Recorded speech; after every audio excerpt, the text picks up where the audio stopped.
you say what? Strength for Hopper. What is the strength? Our strength is our customer obsession and our product cadence. We build cool stuff for customers. Okay. Weakness. We are not profitable, as Steve pointed out, but we're getting there. Yeah, okay, we will talk about that. Opportunities. The world, all of it. Everywhere, all at once. Okay. Threats. Interesting. Ourselves. Oh. We think we're probably our biggest threat. It's all about execution. If you get it wrong, somebody else is going to take it. Wow, okay. That's an insightful answer. Yeah, I do have to mention, so as you referenced, Steve gave you a 6 on I got a 6. FinTech got 5. We got a 6. Right. And I think 2 or 3 years ago we were rodent or roadkill. So I'm gonna take that gap. Okay, so I just have to ask, what if you had to rate kayak on 1 to 10? Kayak's amazing because they were the first. Yeah. For body of work, everything Steve and Paul built, they get a 10. Just because they were the first to do it. The internet barely worked. Price comparison didn't work. They were the first to load results dynamically, so you could get they get a 10. They only got the 10. Interesting.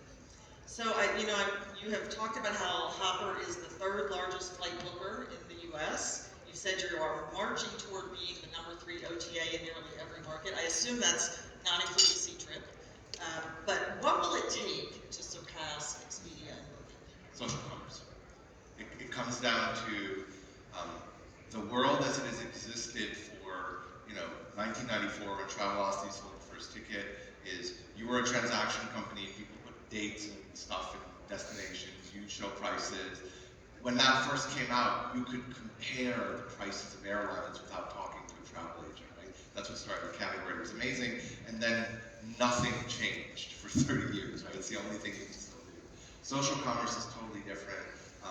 You don't spend money on Google, you don't even spend money on Facebook or TikTok. It is a complete fusion of what social media does and the transaction to one company, one experience. Video is eating the world. Nobody reads anything anymore, good or bad. We're headed towards that. We're all going to just stare at our phones and swap TikTok videos all day. And that is, I think we are 2 to 3 years for a profound transformation. Everything, all commerce. Okay, so that social commerce piece, I actually wasn't going to jump right to that, but if you want to get into that right now, we can pull up the slides that you have. Well, this is our version. I always do this. I'm going to do it again. So I'm obsessed with Pinduoduo, which is, right? So raise your hand if you know what that is.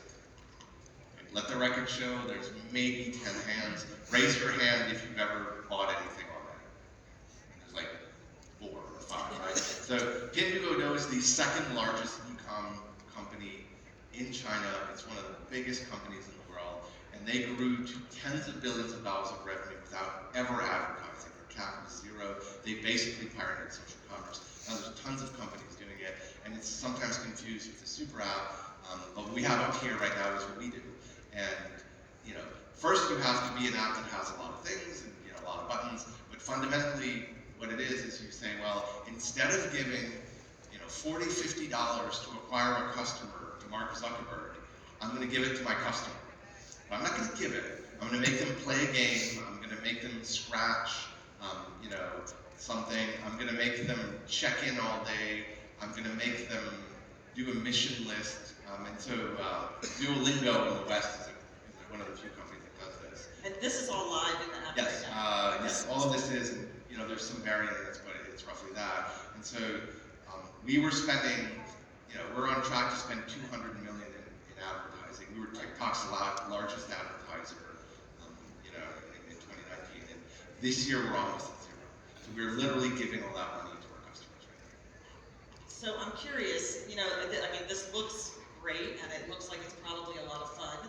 But of course, Hopper is not out to be the next great game, right? So what are you seeing here as far as conversion? What is this doing for you? So it's all these various things, right?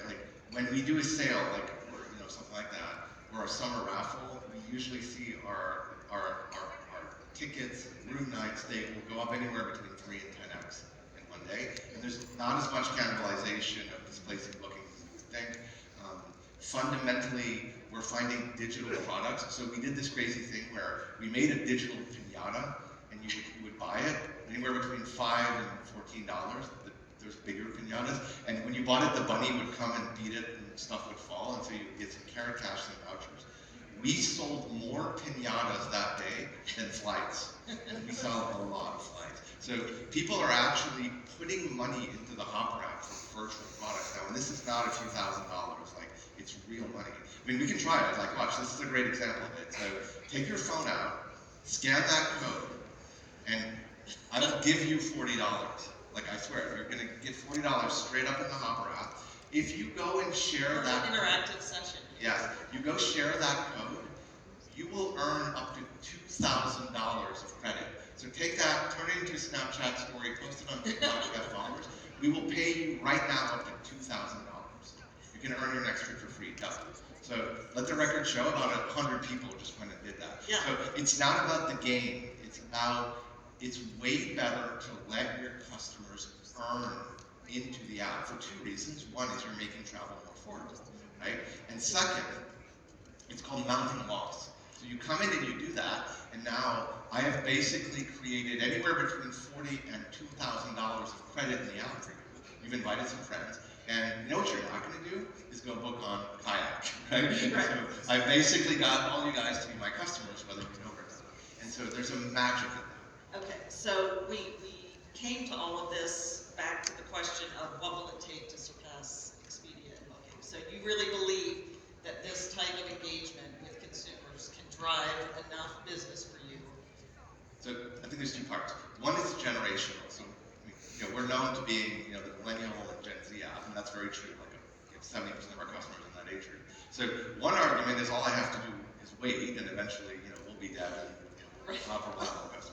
But fundamentally, what we're seeing, more broadly than travel, is you have brands like TikTok, for all intents and purposes, came out of nowhere, right? And they're by far the number one, most engaged, largest, social network on the planet, because they said, well, it's not about friends, it's not about connecting, it's about watching algorithmic videos. And they're forcing all the other guys from YouTube to Facebook to copy their model. You have Shein, which is a fast fashion company. They just basically overtook H&M within 4 years, right? And sure, they have access to cheap supply, as well as everybody else. They did it through social commerce, so that every possible version of using influencers, using basically affiliates, doing what I just did, where I tricked all you guys into downloading my app. So that engine has been proven in